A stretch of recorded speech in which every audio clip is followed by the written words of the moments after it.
はい、マイタです。今日もメーガンさんに来ていただいております。カナダのモントリオール、朝のそろそろ9時ですかね。はい、今回は英語でちょっと生活の様子ですとか、どんなことを考えて日々過ごされているのかななどを聞いていけたらなと思ってます。So, Megan, how's your life in Montreal after moving from Yokohama? Yeah, it was difficult to move because of the pandemic. Yeah. So it was very strange when we first arrived. First, we had to do quarantine, and so we couldn't go outside for 2 weeks. And I have many friends in Montreal from when we lived here before, but I couldn't meet them, and we couldn't go to all the restaurants and cafes like we used to go. So it was difficult at first. Um, but now almost, I think 80% of people in Quebec, the province, have their two vaccines. Mm. So now it's much more open. So it's very nice. I'm enjoying life a lot now because we can go out more easily and meet friends and go in restaurants. They have what's called a vaccine passport here. Oh. So you have to show your phone and show that you have two vaccines to get into restaurants and other places. So that's very nice for us to be able to move freely now. And the weather is also very nice. So in the summer, it gets hot, but it's not hot like Tokyo, Yokohama region. That's So quite nice. it's very nice. It's very nice. So some people here complained that it was hot, and we thought, oh no, it's not hot, it's perfect. And right now it's fall and it's gotten cooler, but it's not cold yet, and the leaves are starting to change. So koyo is starting, so it's very beautiful now. So it's very nice. And how's your life as a working mom right now? It's difficult. I think it's difficult in every country to be a working mom. Yeah. So I hadn't been working when we were living in Japan, so it's really different now. So my husband is working only part-time, so he takes care of our son. And our son goes to it's sort of, I'm not sure if you would call it yochien or hoikuen. But he goes to a daycare program. It's only half day. So he goes in the morning. So I take him with me in the morning because the daycare is at my work. And it's a very small program, a special program. So I take him with me, and then my husband picks him up at lunchtime, and then they come home. And it's a good opportunity then for my son to learn Japanese at home. So he has English and French in his daycare, and then he has Japanese at home in the afternoon. So he can learn his 3 languages. So for me, it's I don't really have time at home when my son isn't here. So it's very difficult to find time or space for myself, because when I'm here at home, he wants to be with me too, which is normal, of course. So I find that very difficult. I really enjoy my work, but it's like for every working mom, it's difficult to find time outside of work for other activities. Around what time do you come home? Yeah, I have a very flexible schedule. So I usually come home around 6 o'clock, 6 p.m. So that's one thing that is very different in Canada, or especially Australia, that it depends on the industry, but for the most part, people do not work the long hours like in Japan. Like in Japan, people just work so late into the evening often, and that's just not so common here. So most people don't work past 6 or 7 o'clock if they work in an office job. And some people have a long commute, but usually not. So I can walk to my work, that's which great. is very nice. Yeah, so it takes 20 to 30 minutes to walk to work, or I can take a bus. So like in Japan, many people will take a train for an hour or 2 hours to go to work, but that's not very common here. How about the situation work from home? Is it common there? Yes, it still is. Before the pandemic, some people maybe had work from home, but now still many people are working from home. And actually, I could work from home if I wanted. That's great. Many of my coworkers work from home, but for me, again, since my son is here, I can't. He wants to come in, so so since June, when we first moved, I was working from home, but then in June, I work at a university, and in June our offices started opening, and so I immediately started working from my office. Because it was much easier than having a small child in all of my meetings. But many of my colleagues are still working from home. It depends on their position. Some people have to come every day in person. Some people can work 100% remotely. It depends on their position.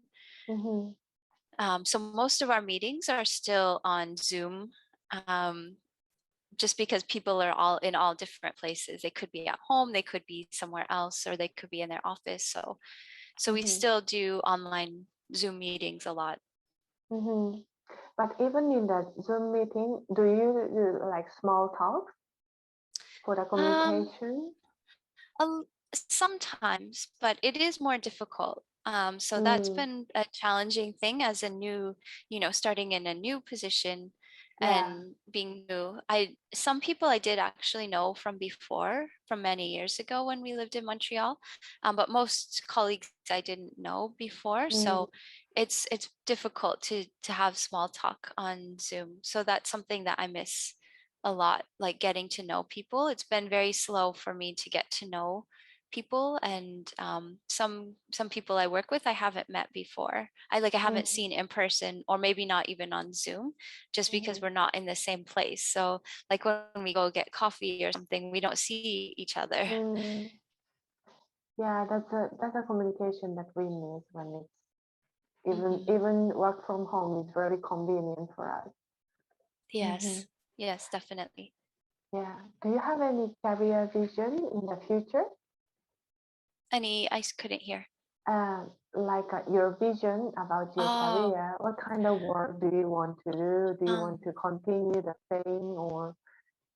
Yeah, I don't know. I don't know. I think I would like to continue the same. So I work, I'm a librarian in a university, and I've done that for a long time. And so I think I would like to continue. When we were living in Japan, I thought about other opportunities or other possibilities, since I couldn't work in my profession in Japan. So maybe if we live in Japan or another country again, I would think about that, like teaching English or something like that. But I would like to continue in my profession as a librarian. But I haven't really thought about like in what way. Because as I mentioned in the other introduction, I've lived in different places, and so after 3 or 5 years, maybe move to something new. So I'm not sure. I don't have a long-term vision. Okay. And what is your passion? I think you really like your job as a librarian, and why? Why is that? Yeah, I do really like my job. And there's librarians do all kinds of different types of work, but my work is mostly working with students and teaching them how to find and evaluate and use information. Because nowadays, of course, it's so easy to find information on the internet. So it's not hard to find information. The difficulty is knowing the right place to search, the right way to search, and how to choose the right materials for an academic assignment. So my work is focused on that, on how to teach students those skills. So that's what I like, is being able to work with university students and help them learn really important skills. So that's what I like about it, and it's always interesting. There's always new information sources to learn about, and working with people, it's always something new. People have different perspectives and Yeah. needs. And one thing I like too at my university, there's many international students. So many students are new to Canada, or they don't have English or French as their first language. My university is an English-speaking university, so so there's French-speaking students and English-speaking students, and students who don't speak French or English as their first language. So that I also like working with those students who are new to Canada or new to the university environment, and helping them learn what information they can find. So yeah, I like all of those aspects of it. I think it's quite important for all like especially for those who are not native English or French speaker, to find out which kind of information is like actually correct, because these days there's plenty information in internet and everywhere. Yes, exactly. It's interesting that librarian, that it's a part of the work of librarian to teach about, like, to teach this kind of, how to say, maybe literacy. Yes. Yeah. So, and we teach in a lot of different ways. Sorry. So sometimes we come to different classes. So like a history class, for example, the professor might invite a librarian to talk to the class.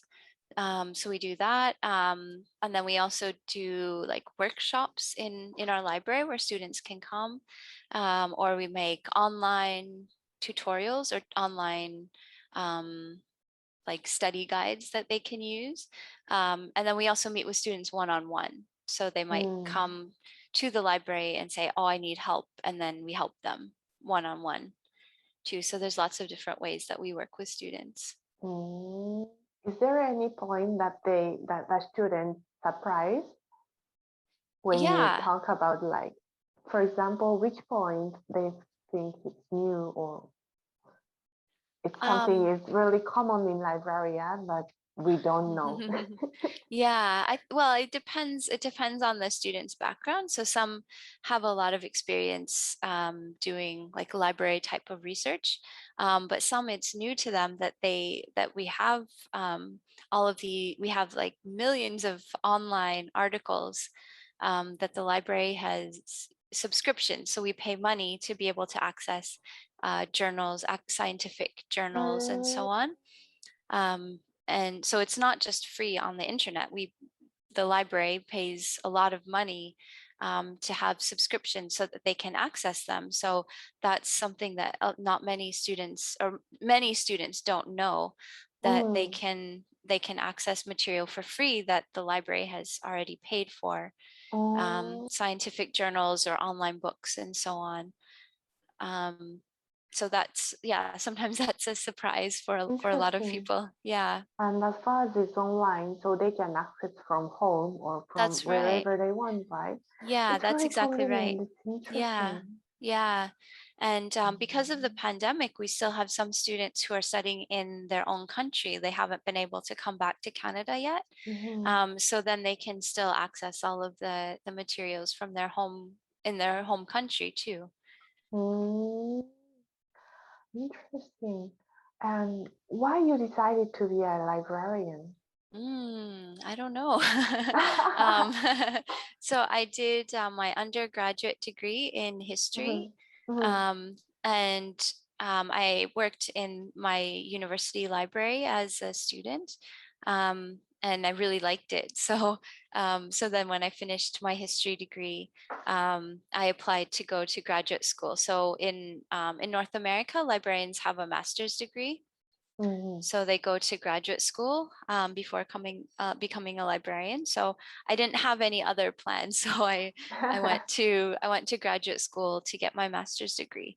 And yeah, I continued to like it a lot. So for the same reasons. So I worked in the university library as a student, and I really enjoyed it.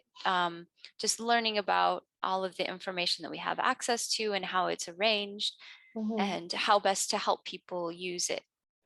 So that was my main interest from the beginning. I see. And as you really like your job, then sometimes when you go back home, sometimes maybe if there is any like project going on and you are really passionate about that, maybe you may have time that you have to think about that, or you have to work at home, etc. So, but how do you combine the work and your home, your family life? They're kind of separate, really. I would like to work at home more, actually. Oh, sorry, you can hear you can hear him say more Mekong. He wants more Mekong. Almost so done, but so if I would work at home more. I would work at home more if I didn't have my son. So it's hard actually to stop working sometimes, like you said, when there's something that I really want to continue. So that's difficult. So really, I just have to try to just stop, like turn off my brain a bit. But sometimes I do get really good ideas at home, and I have to write them down so I don't forget. So I don't have a good answer of how to combine. Right now, work and home are very separate. Like you just said that you don't have so much time only for you, but when you are really stressed out, do you have anything that you like to do? Yeah, what I really like to do is exercise. And I like to do yoga. And I used to do a lot of like high intensity aerobics, and weightlifting, which I haven't been able to do for a while now. Weightlifting. Yeah, and not like heavy weights, but like small weights. I do lots of repetitions. I know I can't do really big weights. And also, I think we talked before about Zumba, the dance exercise, which is also very popular in Japan, and it's popular here. So I like to do that too. So when I have a chance, sometimes I have a dance party with my son. That's nice. That's a nice idea. Yeah, he likes to dance too. And how about the family life with your parents, like or the parents of your partner?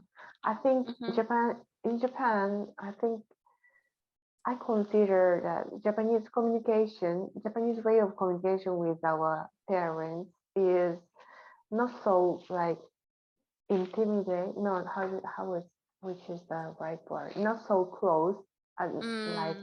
I think in the United States or in Canada, I think the communication is more frequent or more like close. So how do you see about that point? Yeah, I think it depends on the family, but I think you're right that it is more common to have close communication in Canada or America. So we try to talk to my dad every week, using FaceTime or video calls. And when we were living in Japan, we did that as well. So try to talk to him every week. He lives in America, and we also do try to talk with our Japanese family too, online or other, video calls. But it is less often. But that's probably mostly because my husband doesn't call his mom so often. But we lived really, really close to his family in Japan. So we miss them a lot because we lived close in Yokohama and now they're far away. So it's difficult. Okay. Well, thank you very much for your time for the interview. If there is any other chance, I hope we can talk about more topics because your life is full of a lot of experience and many international topics. So thank you very much, Megan. Thank you. And have a great day. Thank you. You too. Thank you. Bye. Bye-bye.